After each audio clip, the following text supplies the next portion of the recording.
करते हैं तो करोड़ों गुनी, उपवास करते हैं करोड़ों गुना, अभिषेक करते हैं करोड़ों गुना उसका पुण्य प्राप्त हो जाता है। इतना महात्म्य। सर्व कल्याण संपूर्ण सर्व मुक्ति करम शुभम।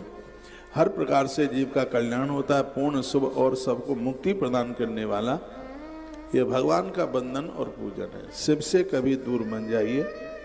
भगवान शंकर के ऊपर गंगा जल चढ़ाया।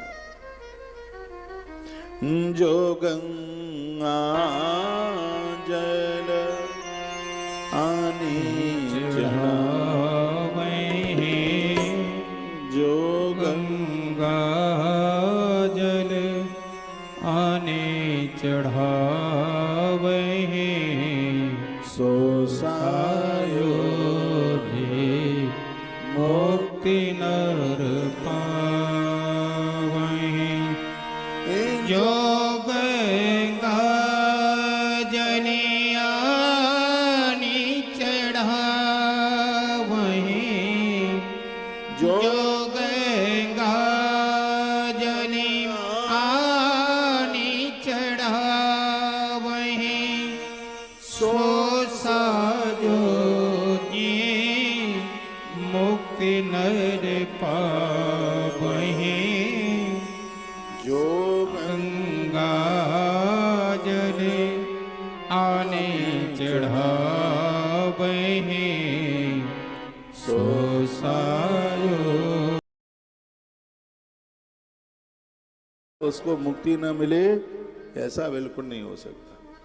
मैं कहूंगा कि परमात्मा की कृपा उनके घर में बरसती है 6 चीजों से जो परिवार जुड़ा है। आप भले ही लिख लें। नंबर 1 गीता।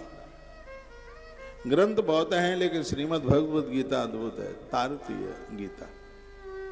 दूसरा है गायत्री, तीसरा है गोविंद, फिर है गुरु, फिर है गौ माता और फिर है गंगा मैया।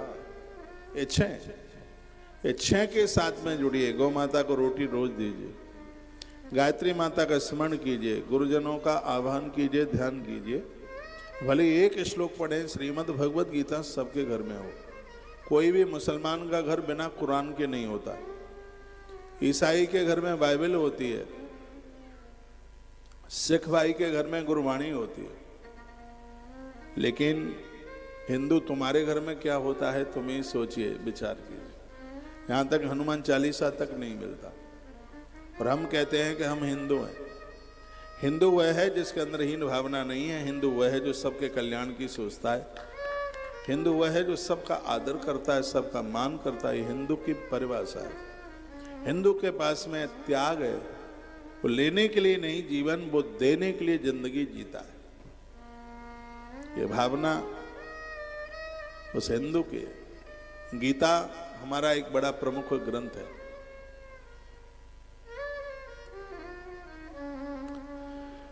तो ये 6 की बात मैंने आपके बीच में कही गई है, बहुत अद्भुत है। इन 6 के साथ में जुड़िएगा। जिसमें मैंने गुरु गोविंद की बात करी है, जिसमें मैंने गौ माता की बात की है। घर की एक रोटी गौ माता को आप दें। आज दोपहर के लाइव टेलीकास्ट में हमें किसी ने प्रश्न किया कि घोर गरीबी का नाश कैसे किया जा सकता है, कैसे खत्म किया जाए ऋण को, कर्जे को। मैंने कहा हर शुक्रवार को मीठी पूड़ी बनाकर उसके ऊपर खीर रख करके गौ माता को हर शुक्रवार को खिलाएं। बाजार में फंसा हुआ पैसा ना आ जाए। हम छाती ठोक के कहते हैं, हमें फोन करके जरूर फिर पूछ लेना, कहना कि हमारा काम नहीं बनेगा। आप श्रद्धा के साथ, आप विश्वास के साथ आप करते हैं, आपका कारोबार चलेगा। पैसा ऊपर से टपकेगा नहीं, काम होने के रास्ते खुल जाएंगे। मेहनत करने में आपका मन लगेगा। फंसा हुआ पैसा वापस आएगा। ये गौ माता है ही ऐसी। गौ माता के चारों चरण में 4 चीजें। भस्म नान्य यथारुचि लिंगम यत्रीनि कृत्वान्तो यज्ञे तदनुसारतः। यह कथा नंदीश्वर सुना रहे हैं। किसको? वीर कार्तिकेय जी को। और जहां श्रोता हो कार्तिकेय और वक्ता हो नंदीश्वर, यही नंदी जो ये बैठे हैं, ये बहुत बड़े वक्ता हैं। भगवान नंदीश्वर बहुत बड़े वक्ता हैं। इनके कान में जो कह दो आवाज महादेव के पास तक पहुंच जाती है। इतने बड़े पिए हैं। हनुमान को कुछ कह दें और बात ना पहुंचे, राम जी तक ऐसा कभी नहीं हो सकता, इनको कुछ कह दें और बात महादेव तक ना पहुंचे, ऐसा कभी नहीं हो सकता। श्री शिव महापुराण के एक प्रमुख वक्ता हैं जिनका नाम है श्री नंदी जी। ये वरुण की गौशाला से आए, भगवान शंकर इनके जन्म की कथा आप सुनेंगे। ये पुरुष थे, ये महात्मा सलाद के पुत्र थे। ये महात्मा सलाद हुए अद्भुत, ये उनके बेटे हुए हैं ये, और यह है श्री शिव महापुराण के यह अद्भुत वक्ता। हमारे मध्य में पूज्य आचार्य पद्मनाथ दास जी महाराज जी का आना हुआ है। श्री रामचरित मानस भवन अयोध्या धाम। कहाँ बैठे हैं आप?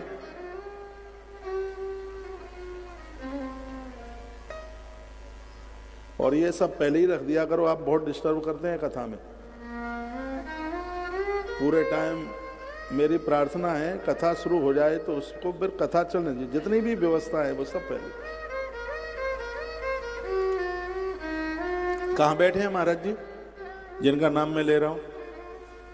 हाँ, आप बैठे रहिए, बैठिए आप, आपका बहुत आदर है। आप पधारे हमारे मध्य में।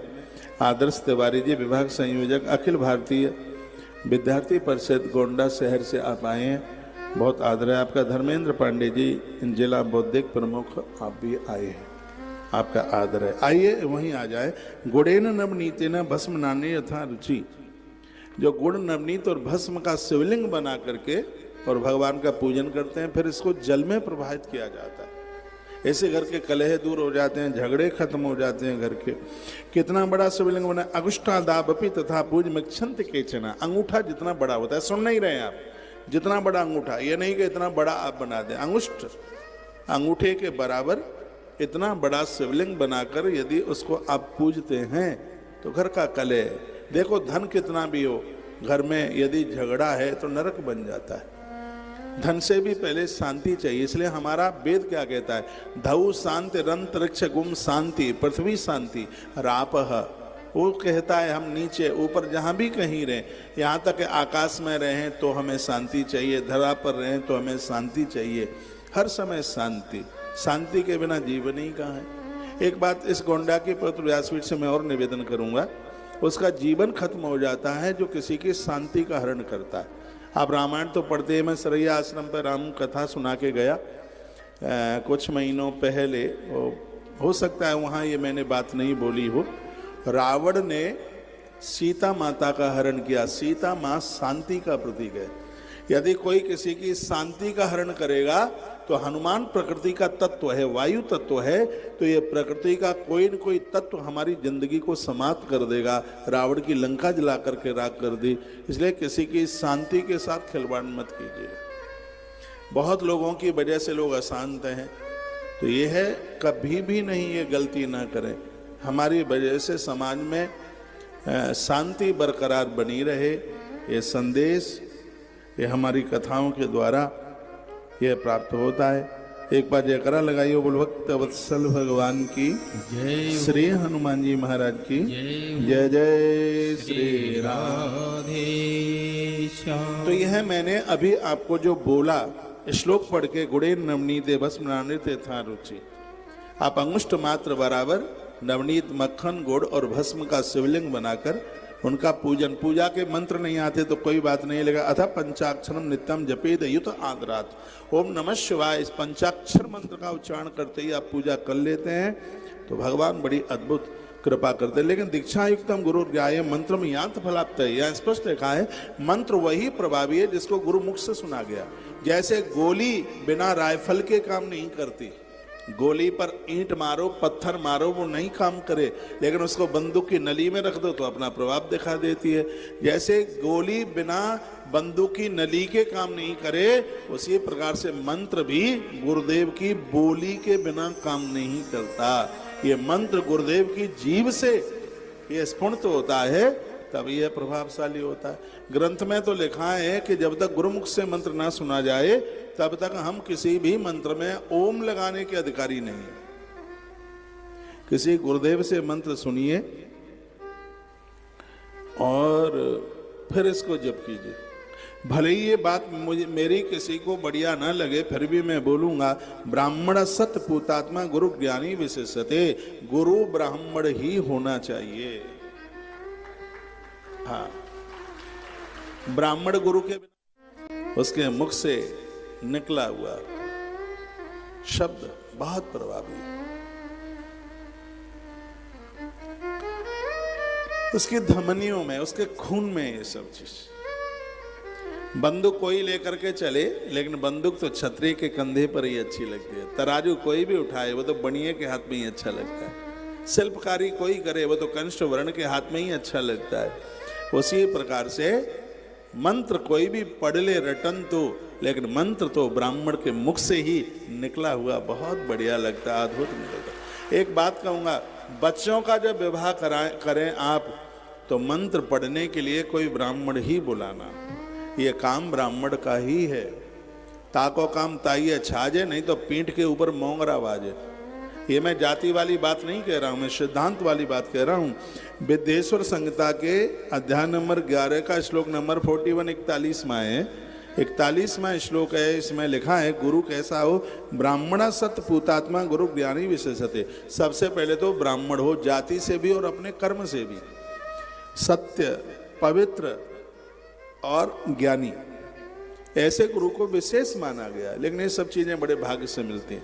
लोग कहते हैं जात न पूछो साधु की पूछ ले तुम ज्ञान। जरूर हम जाति नहीं पूछेंगे, लेकिन जब हम मंत्र लेंगे तब जरूर पूछेंगे कि इनकी जाति कौन सी है।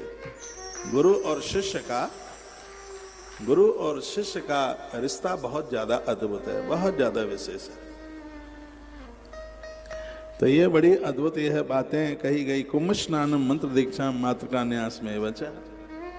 ये दिन दीक्षा लेने को जाएं, मटके के पानी में या नदी में स्नान करके, नदी नहीं आसपास तो रात को घड़े में पानी भर दो, सुबह उससे नहाओ। रात को अन्न ना खाओ, भूखे रहो, सुबह भी बिना खाए फिर मंत्र लिया जाए, रात को जमीन में सोया जाए, गुरुदेव के चरणों में बड़ी श्रद्धा के साथ पहुंचा जाए, हाथ जोड़े जाए, कहा जाए गुरुदेव बड़ी कृपा आपने की है, आज आपने बड़ी कृपा की है, हे गुरुदेव आपकी कृपा से ही मेरा कल्याण हो पाएगा। ऐसी भावना रखी जाए। जपेन मंत्र अधिष्ट सिद्ध नित्यम ब्राह्मण भोजनात्।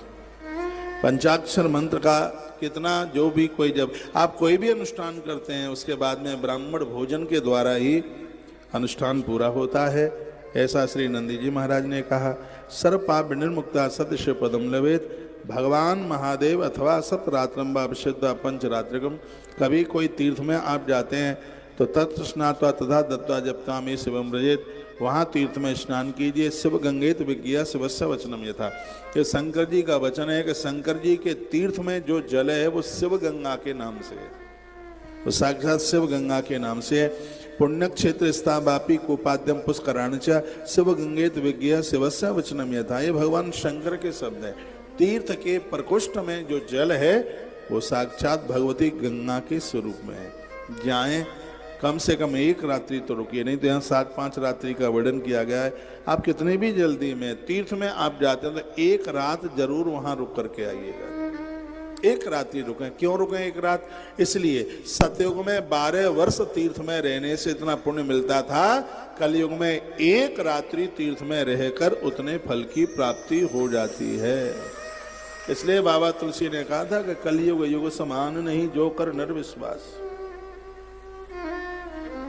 कलयुग के समान यदि कोई विश्वास कर ले तो कोई और दूसरा युग ही नहीं है। क्योंकि और युगों में ज्यादा करने पर थोड़ा मिलता था और इस कलयुग में थोड़ा करने पर ज्यादा मिलता है। ये इसकी महिमा है। मैं तो भगवान को मैं एक बार बोला था, कहा प्रभु और युगों में जन्म देना ना देना ये तेरी इच्छा की बात है, लेकिन जब जब कलयुग आवे तब हमें इस धरती पर पैदा जरूर कर देना है, आपसे प्रार्थना। बाबा तुलसी ने कहा था ये युग बड़ा अद्भुत है। ऐसे युग में व्यक्ति को अपनी मुक्ति के लिए बहुत कुछ ज्यादा नहीं करना पड़ता। पहले के युगों में बहुत करना होता था। विश्वामित्र गुरुजी ने 70,000 वर्ष तक तप किया था। किसे कहते हैं? 70,000 साल तप किया। गायत्री माता को धरती पर उतार करके वह ले आए। कहा गया है कि उन तीर्थों में जरूर जाइए जो तीर्थ नदियों के किनारे बसे हुए। इससे महापुराण का 12वां अध्याय है विद्येश्वर संहिता का।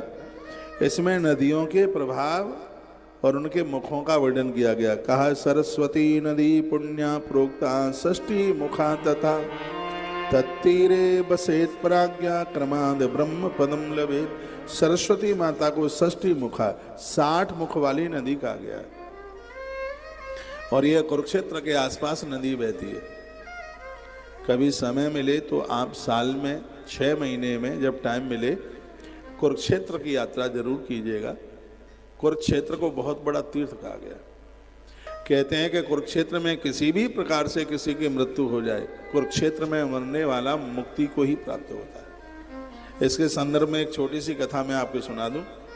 युद्ध की तैयारियां हो ही रही थी। पितामह भीष्म पहली बार श्री द्वारका गए, कृष्ण को प्रणाम किया। कृष्ण को बहुत मानते हैं बाबा भीष्म। भगवान ने भी पितामह भीष्म का बड़ा आदर किया। कहा गंगा पुत्र आप आए हैं, मेरा कितना भाग्य है कि आपके युग में मैंने जन्म लिया। ये कृष्ण बोले। तब भीष्म बाबा की आंखें भराई, आंख में आंसू आ गए, रो पड़े, कहने लगे मां गंगा का बेटा, मेरा दुर्भाग्य है कि मैं दुर्योधन के पक्ष में खड़ा।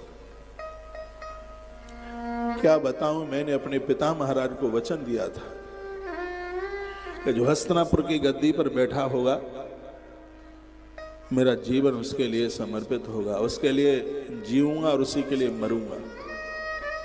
लोग मेरी व्यवस्था नहीं समझ पाएंगे। हे केशव, आज मैं आपसे कुछ मांगने के लिए आया हूं, वो मुझे मांगे दे दीजिए। जो युद्ध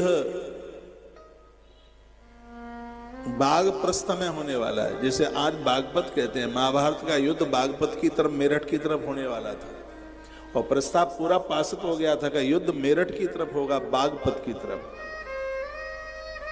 पितामह भीष्म ने कृष्ण के सामने यह बात कही। कहा कि ये बदमाश हैं धृतराष्ट्र के लड़के, बहुत बड़े धूर्त हैं, ये मैं जानता हूं।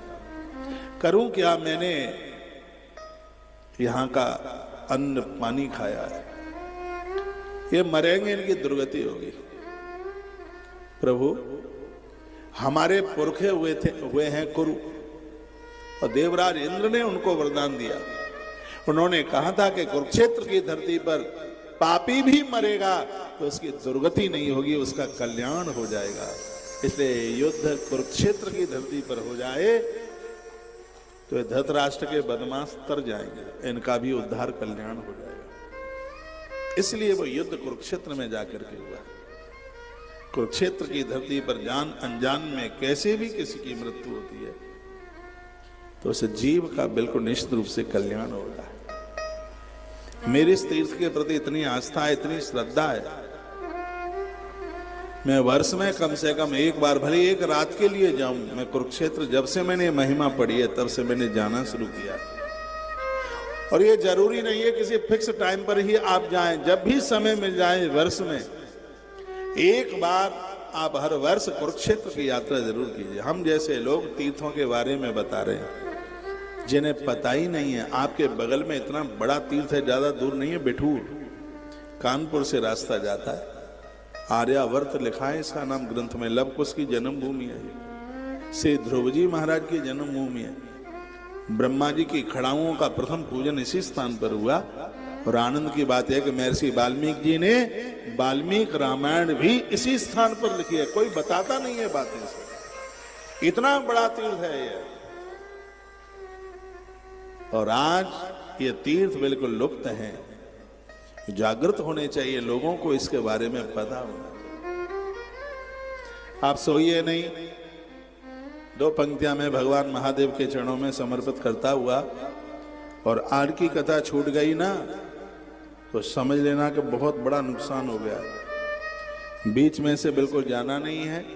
कथा तभी छूटेगी जब कथा का छूटने का टाइम होगा। सामने भगवान महादेव का शिवलिंग दिखाई दे रहा है। ये शिवलिंग सिर्फ फोटो खिंचाने के लिए, सेल्फी पॉइंट नहीं है ये। इसके दर्शन मात्र से कल्याण है। इसको वंदन प्रणाम श्रद्धा के साथ और इसकी अर्ध परिक्रमा करके जलहरी से परिक्रमा लगाओ, फिर लौटो, फिर वहीं पूरी करो। और मत्था टेक करके जाओ। आइए मैं 1 मिनट के लिए आपको कैलाश लेके चलता हूं, जो कि हिंदुओं का बहुत बड़ा तीर्थ है कैलाश। कैलाश मानसरोवर की यात्रा लोग करते हैं, कहते हैं किसी ने कैलाश मानसरोवर की यात्रा कर ली, उसने महादेव के नहीं धरती के संपूर्ण तीर्थों की यात्रा हिंदू ने कर ली। हिंदुओं का सबसे बड़ा तीर्थ है श्री कैलाश मानसरोवर। डम डम डमरू बाजे, चलो कैलाश चले, बहुत प्यारी पंक्ति है। तालियां मीठे मीठे बजाते रहना। डम डम डमरू बाज, चलो कैलाश चले।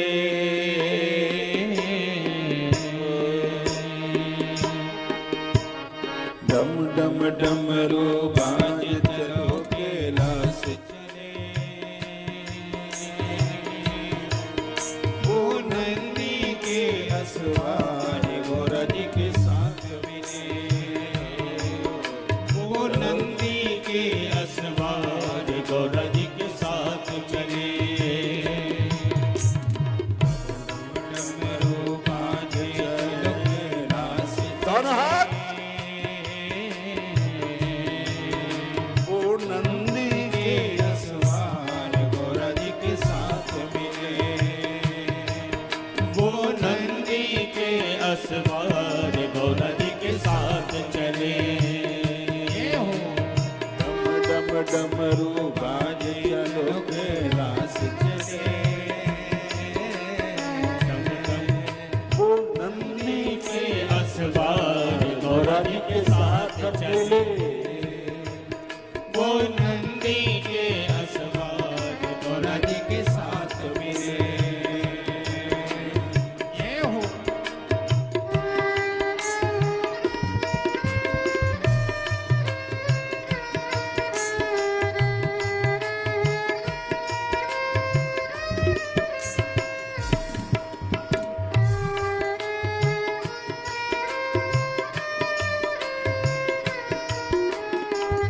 एक एक पंक्ति बड़ी अद्भुत है।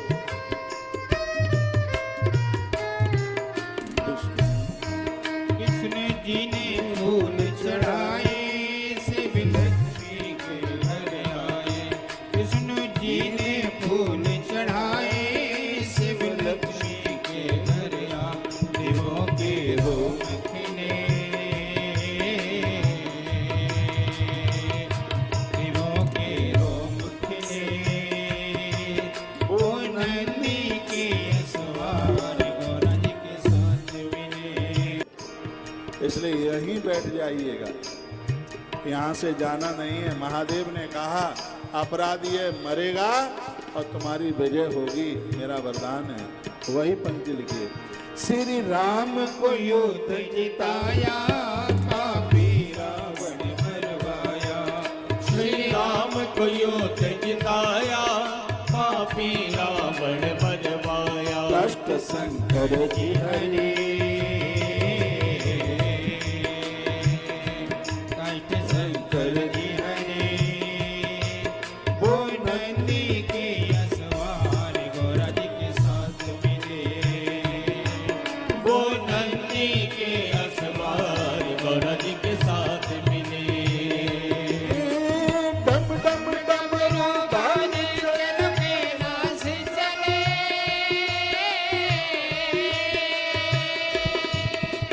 डम डम डमरू बाज, चलो कैलाश चले। वो नंदी के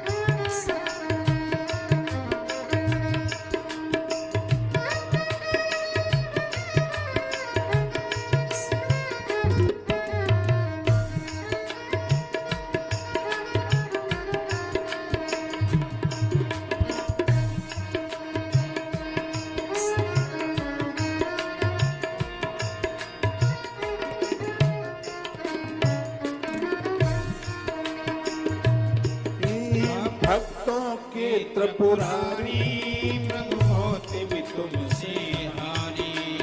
भक्तों की त्रिपुरारी, हे होते भी तुमसे हारी। सना भंडारे भरे सना भंडारे भरे। वो नंदी नंदी के सवार गोरज के साथ मिले। वो नंदी के असवार गोरज के साथ मिले। डम डम डमरू बाजे चलो कैलाश चले। डम डम डमरू बाजे चलो कैलाश चले।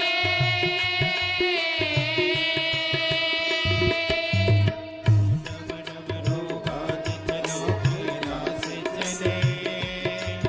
ओ नंदी के सवार गोरज के साथ मिले। वो नंदी के असवार गौरज के साथ चले। डमरू नंदी के असवार गौरज के साथ मिले। डम डम डमरू बाजे जग के रास चले। नंदी के असवार गौरज के साथ मिले। वो नंदी के असवार गौरज के साथ मिले। ओम नमस्ते रुद्रमन्यव उतोते कवे नमः बाव्यामुतते नमः। ऐसे महादेव जिनके बाण तो पूजित हैं, त्रिशूल जिनका पूजा जाता है, लेकिन जिनका क्रोध भी बड़ा बंदनीय है, पूज्य है। कर्पूर गौरम करुणावतारम संसार सारम भुजगेन्द्रहारम सदा वसंतम हृदयारविंदे भवम भवान सहितम नमामि। जिसके सन्मुख कपूर जला करके रख दिया जाए वो दावा करता है भवसागर से पार कर दूंगा। ऐसे शंकर जी के लिए दो पंक्तियां बोलिए। डम डम डमरू बाज बाज चलो कैलाश चले। डम डम डमरू बाज चलो कैलाश चले। वो नंदी के सवार गोरज के साथ मिले। डम डम डमरू बाज चलो कैलाश चले। वो वो नंदी नंदी के सवार गोरज के साथ मिले। वो नंदी के असवार गोरज के साथ मिले। डम डम डमरू बाज चलो कैलाश चले। वो नंदी के असवार गोरज के साथ मिले। वो नंदी के असवार गोरज के साथ मिले। वो नंदी के असवार गोरज के साथ मिले। बोलिए शंकर भगवान की जय श्री हनुमान जी महाराज। जय हो। तो यहाँ नदियों की कुछ विशेषता का वर्णन किया गया था। ये चैप्टर थोड़ा ठीक से सुन लें आप। लिखा है सरस्वती नदी पुण्या प्रोक्ता षष्ठी मुखा तथा। सरस्वती मैया को 60 मुख है। जो माँ सरस्वती का वंदन प्रणाम करता है व्यक्ति का अज्ञान समाप्त हो जाता है। इतनी बड़ी महिमा है माँ सरस्वती को वंदन पूर्ण पूजा करने से। तत्तीरे वसेत प्राज्ञ क्रमांत ब्रह्म पदम लवेत। जो कोई सरस्वती माता के किनारे एक आध रात भी रुक करके आ गया है उसे ब्रह्म पद की प्राप्ति होती है। ये गवाही ये प्रमाण स्वयं भगवान महादेव दे रहे हैं। फिर वह कहते हिमद गिरजा गंगा पुण्याम सतमुखा नदी। हिमालय से निकली हुई नदी है गंगा और गंगा मैया के 100 मुख है। सबसे लंबी नदी है, बहुत विस्तार है माँ का। इस मैया को गंगा जी को 100 मुख बताए गए। तत्तीरे चैव काशादि पुण्य क्षेत्रान्य एक ऐसा काशी प्रयाग इत्यादि जगह पर रुक करके इस नदी के किनारे काशी आदि अनेक पुण्य क्षेत्र हैं। वहाँ मकर राशि के जब सूर्य होने पर गंगा की तट भूमि पर पहले से भी अधिक प्रशस्त पुण्य मिलता है। ये अभी मकर के सूर्य थे ना, माघ का महीना, और ऐसे समय पर कोई गंगा के किनारे भैया जाकर के रुकता है तो वर्णन किया गया पुण्यो अभिष्ट फलप्रदा, द्वितीया के चंद्रमा की तरह उनके पुण्य बढ़ते हुए जाते हैं।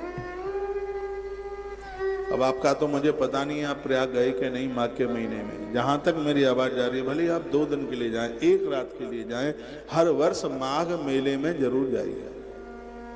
श्री शिव महापुराण में भी उसकी महिमा का वर्णन किया है। वहां 100 मुख वाली नदी बह रही है जिसका नाम है गंगा। गंगा हमें भक्ति देती है, भगवान से मिला देती है। ये गंगा की बहुत बड़ी महिमा है। तत्पश्चात फिर कहा चतुर्विंश मुखा पुण्याम नर्मदा च महानदी। आपका ध्यान इधर हो, नर्मदा मैया का बड़ा प्रभाव है। अभी हम परिक्रमा करके आए 4800 किलोमीटर की, 4800 किलोमीटर की परिक्रमा मैया जी की 21 दिन का कार्यक्रम था। बड़ा आनंद आया। हो सकता है टेलीविजन पर आपने देखा। कहते हैं गंगा का स्नान और मां नर्मदा का दर्शन एक बराबर है।